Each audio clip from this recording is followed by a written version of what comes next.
Hello everyone, welcome back to this channel. In this video, we will solve question number 2 of exercise 6.2 of class 8. Write a Pythagorean triplet whose one member is 6. So Pythagorean triplet Pythagoras theorem से related है, ठीक है? So अगर हमारे पास इस तरह से एक right angled triangle हो तो 90 डिग्री के सामने वाली साइड को हम बोलते हैं हाइपोटेन्यूज। ये इस ट्राइंगल की सबसे लंबी साइड होती है, सबसे लॉन्गर साइड। एंड ये जो दोनों साइड्स होती हैं इनको हम बोल देते हैं legs of the right angled triangle. So इसको हम बोल देते हैं परपेंडिकुलर, इसको बोल देते हैं बेस। सो फॉर्मूला क्या होता है? हाइपोटेन्यूज का square is equal to perpendicular का स्क्वायर प्लस बेस का स्क्वायर, ठीक है? एंड यही रिलेशन पाइथागोरियन ट्रिपलेट्स पर भी ट्रू होल्ड करता है, ठीक है? सो अगर हमने पाइथागोरियन ट्रिपलेट्स को फाइंड करना हो तो हम नंबर्स को एज्यूम करते हैं as 2m m square minus 1 and m square plus 1। इन नंबर्स में भी सेम ही रिलेशन है जो यहाँ पर पाइथागोरस थ्योरम में हमने स्टडी किया है। दो नंबर्स के स्क्वायर्स का सम वो इक्वल होगा थर्ड नंबर के स्क्वायर के, ठीक है जी? जैसे यहाँ पर है हाइपोटेन्यूज का square is equal to perpendicular का स्क्वायर प्लस बेस का स्क्वायर, ठीक है? So let's take 2m is equal to 6। So m is equal to 6 upon 2. So m की वैल्यू आ गई 3, right? So now we can find the other members of this Pythagorean triplet. So m square minus 1 इसकी क्या value आ जाएगी? m की value put कर दो 3 square minus 1. 3 3 is 9 minus 1 equals to 8. Third member निकाल लो m square plus 1 equals to m की वैल्यू है 3, 3 का square plus 1 equals to 3 3 is 9 plus 1 equals to 10। So Pythagorean triplet क्या आ गया? 6, 8 एंड 10, ठीक है? इस तरह से आपने लास्ट में इन तीनों नंबर्स को साथ में लिखना है। यहां पर आगे लिख लेना आप पाइथागोरियन ट्रिपलेट इज, ठीक है जी? So this is the answer. Second part है 14। सो पाइथागोरियन ट्रिपलेट्स लिख लो 2m m square minus 1 m square plus 1। So 14 को हम एज्यूम कर लेते हैं 2m। So let's take 2m is equal to 14।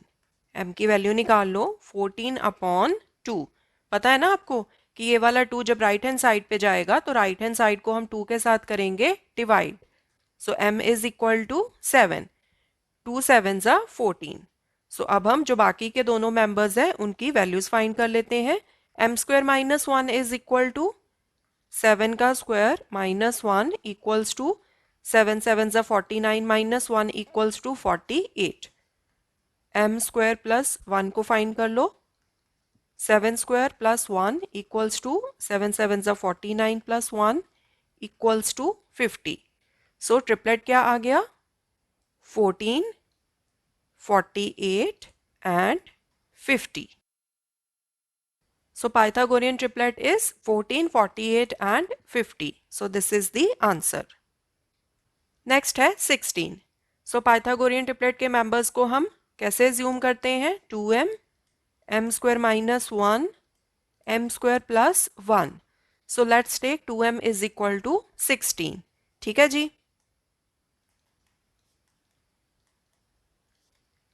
Let's take 2m is equal to 16. m की value निकाल लो 16 upon 2, m is equal to 8।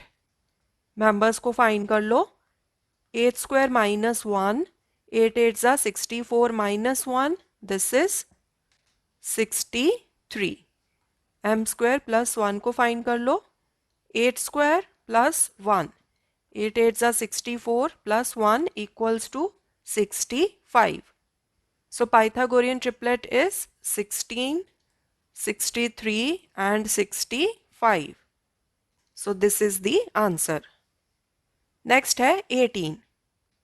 2m m square minus 1 m square plus 1.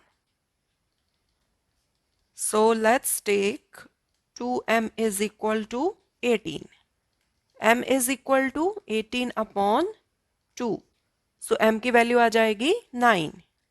m square minus 1 की value निकाल लो. 9 square minus 1.